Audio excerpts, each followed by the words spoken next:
La taxe Zuckman surexposée par le service public, surexposée dans tous les médias, financée par Soros, bien sûr sa taxe va passer. À moins d'un miracle, parce que l'on est dans un pays communiste, tous les partis sont OK pour passer cette énorme fraude économique, que ce soit LFI et le RN. Il y a enfin un sujet sur lequel ils sont tous d'accord, il faut taxer les méchants riches. Les riches c'est pas bien, les riches c'est méchant, l'argent c'est pas bien, il faut qu'ils rendent de l'argent parce qu'ils l'ont volé, etc., etc. Bref, vous connaissez ce délire maintenant, les Français plébiscitent la taxe Zuckman à 86% en moyenne. Il n'existe plus de droite libérale en France et surtout, il ne semble plus y avoir de Français intéressés par un discours autre que celui de taxer les plus riches parce que c'est le diable, c'est le démon insulaire de paradis, le riche, celui qui fait tourner l'économie, celui qui apporte de l'argent, qui injecte de l'argent dans cette arnaque à l'échelle étatique qu'est la France. Et en plus, il se fait taper sur les doigts pour ça. C'est encore une fois de plus le curé qui va au bordel. Mais heureusement, Sarah a été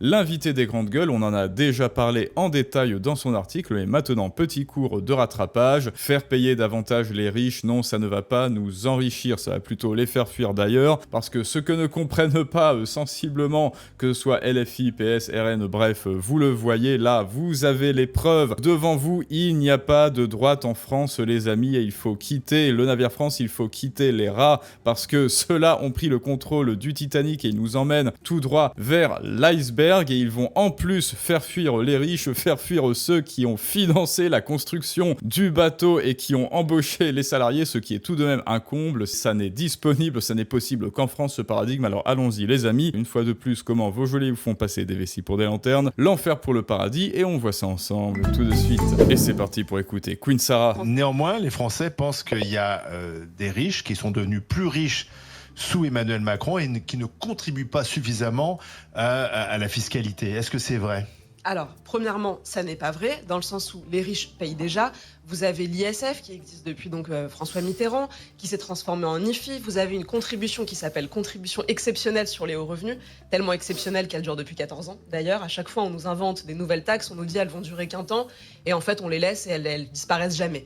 Donc... Elles ne disparaissent jamais. Alors, désolé de te couper, Sarah, effectivement, il n'y a qu'en France où l'on voit des tax artistes, hein, vous le savez. Il y a Subway, il y a des sandwich artistes. Dans la 3D, dans l'industrie du cinéma d'où je viens, il y a des sculpt artistes, des modèles artistes. Eh bien, en France, nous avons nos fabuleux et nos novateurs tax artistes, ceux qui inventent des narratifs, du storytelling des impôts. Hein, c'est pas pour rien, je vous parle de storytelling. Eux, ils inventent un petit narratif pour justifier tel ou tel impôt, et c'est de la véritable créativité des fois. D'où sort cette taxe, avec bien sûr en première ligne la TVA et l'impôt sur le revenu, c'est-à-dire vous travaillez, vous vous levez tôt pour aller bosser, et pour cela, pour tous ces efforts, pour tous ces bons et loyaux services, eh bien, on vous taxe, on vous punit. Les riches payent déjà, on a même inventé une taxe sur les yachts. Et ce que je veux dire aux gens qui vous écoutent, c'est qu'en réalité, faire payer davantage les riches, ça ne va pas nous enrichir. On a bien vu, depuis tout ce temps, que ça n'avait pas résorbé la dette, que ça n'avait pas allégé le fardeau fiscal sur la classe moyenne. Moi, je suis pas du tout là pour défendre les riches. 100 millions de patrimoine, je les attendrai peut-être jamais dans ma vie.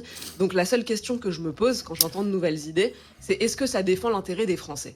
Alors moi, je serais plutôt pour défendre les riches, mais en fait, je serais pour défendre tout le monde. En fait, c'est un nivellement par le bas. Regardez la mentalité du Français, donc de gauche en fait. Un Français de gauche, c'est un pléonasme maintenant. Qu'est-ce qu'il dit ? Oui, les Français, le Français moyen paye 60% de taxes et les riches payent moins de taxes. Alors, il faut taxer plus les riches. Regardez ce syllogisme fallacieux, c'est un nivellement par le bas. Alors, c'est quoi la solution ? Il faut appuyer sur la tête des riches pour bien leur mettre le nez, la tête dans le seau, pour plonger leur tête dans l'eau pour qu'ils soient au même niveau que tout le monde. C'est la mentalité de l'absence de tête qui dépasse, la haine de la tête qui dépasse, alors qu'il faudrait faire le contraire. Il faudrait niveler par le haut, c'est-à-dire qu'il faudrait taxer tout aussi moins. Bon, alors déjà, le fait qu'on taxe moins les riches, non, c'est faux, c'est absolument faux. C'est juste qu'ils ont plus de connaissances en finance, donc ils peuvent plus optimiser fiscalement, même si en France c'est un véritable parcours du combattant. Donc ce qu'il faut faire, c'est moins taxer les classes moyennes, affouir les taxes. Il faut arrêter de croire que les taxes c'est la solution et dire qu'il faut baisser le niveau des milliardaires, des millionnaires pour qu'on soit tous à même niveau, tels des petits champs de blé qui sont tous bien coupés à ras jusqu'aux genoux. Non,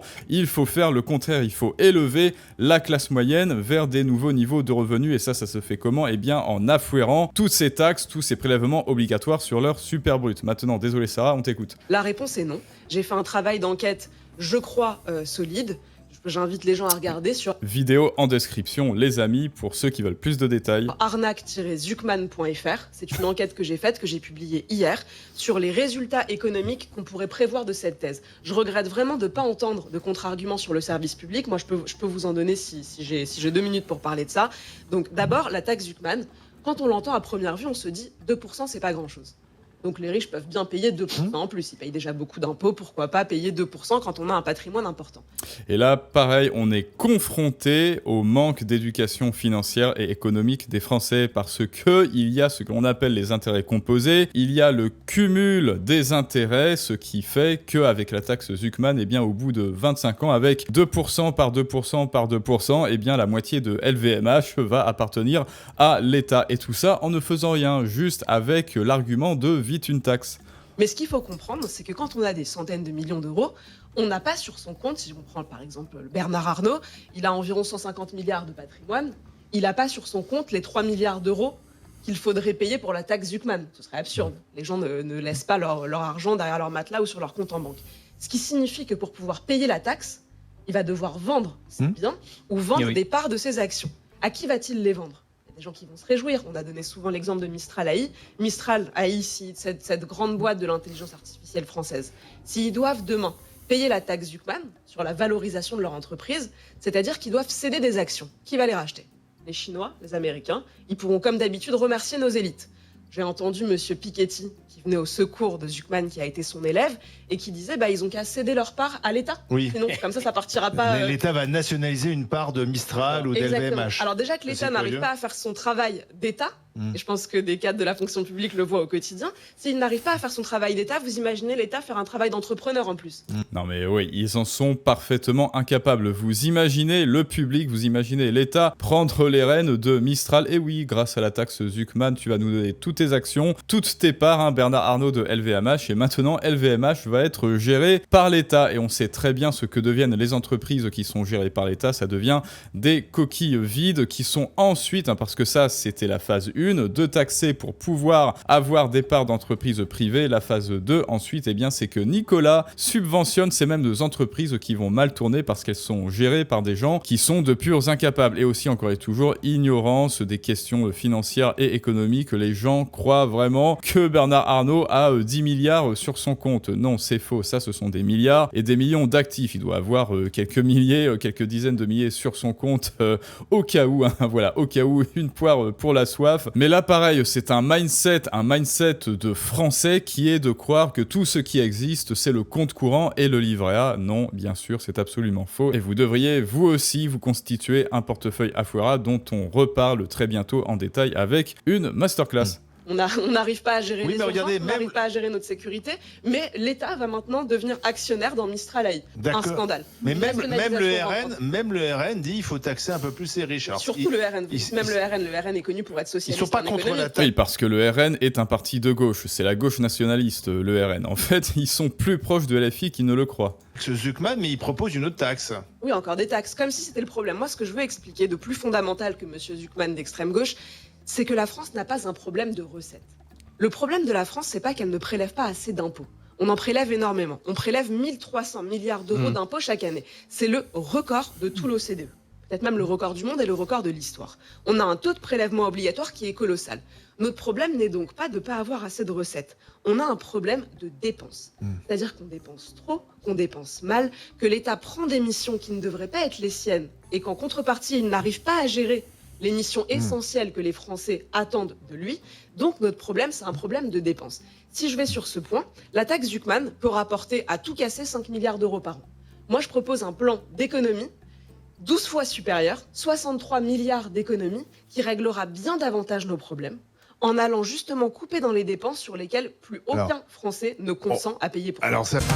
Et le pire, c'est quand même un scandale, c'est quand même le comble qu'on ait un État nounou qui est nourri, vous le savez, par les gélodiettes de nos taxes, pas intraveineuses et avec une énorme sonde gastrique, que non seulement il vous prend les 2/3 de votre part de tarte du fruit de votre travail, mais en plus, il n'arrive même pas à se contrôler, parce que si c'était, la Suède par exemple, qui effectivement est également un État socialisto-communiste, communiste. Oui, il y a de forts prélèvements, il y a toujours un État obèse, mais au moins c'est un obèse qui se contrôle, tu vois, il a un petit sucre, il a un donut devant lui, et ben il arrive à se contrôler, il se dit c'est bon, je vais éviter de le manger maintenant, je vais le garder pour plus tard, et il arrive à se restreindre, il arrive à différer la gratification, il arrive à réprimer ses pulsions primaires, sauf que l'État, eh bien non, l'État français n'est même pas un obèse adulte vieillard, non, c'est un obèse, c'est un petit gros enfant, c'est pour ça que je vous parle de la part de tarte, et ensuite il y a un petit gros qui vient, qui s'essuie même pas les pieds, qui retire même pas ses chaussures, qui se lave même pas les mains, qui ne fait même pas la prière, et qui enfourne,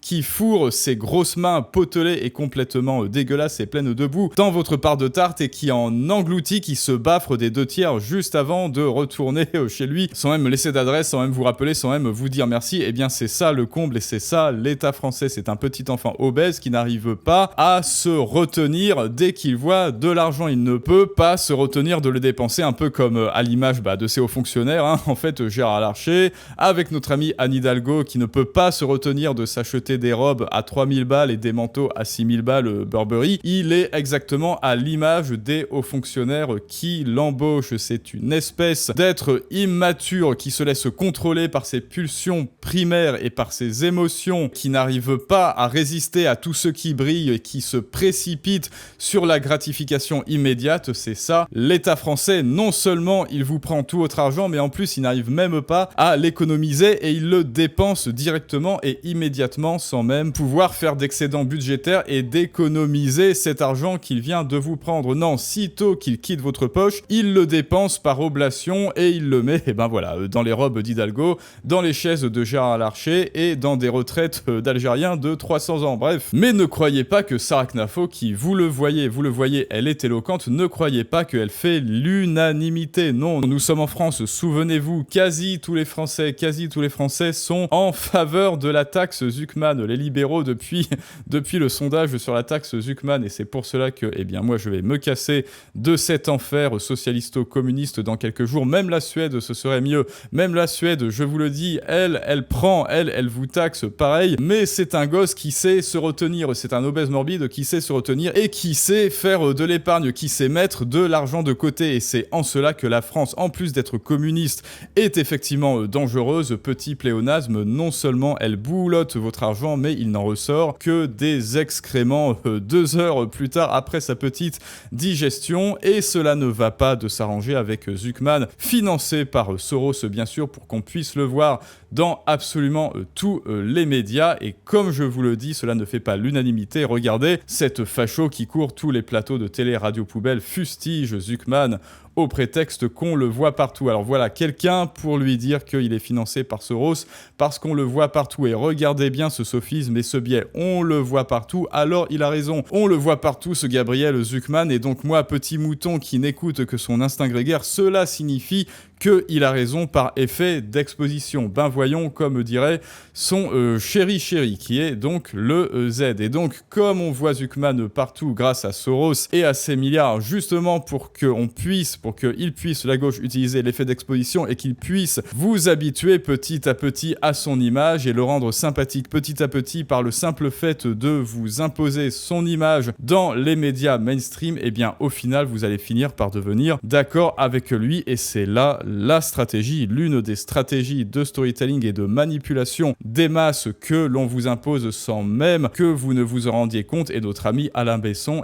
sans même s'en rendre compte et à son corps défendant, il en est la victime tout en croyant que c'est une liberté. Regardez, elle fustige Gabriel Zuckman au prétexte que on le voit partout. C'est le cas. Alain Besson, et maintenant c'est à vous de me dire ce que vous pensez, les amis. Est-ce que le pire nous attend en France? Que faire? Et je te rappelle que toi aussi, si tu veux avoir autant d'éloquence que Sarah Knafo, et que si tu ne le fais pas, si tu ne sais pas communiquer tes idées, ta passion, ce que tu veux communiquer et transmettre au monde, aussi ton domaine d'expertise, d'autres le feront à ta place pendant que toi, tu resteras ignoré dans l'ombre un jour de plus avec tes idées. Donc si ça n'est déjà fait, va voir la masterclass Les clés de la persuasion en description et en commentaire pour augmenter ton impact sur le monde. Et je vous dis à tous, à très bientôt les amis pour un prochain storytelling du monde moderne, mais ça, c'est une autre histoire.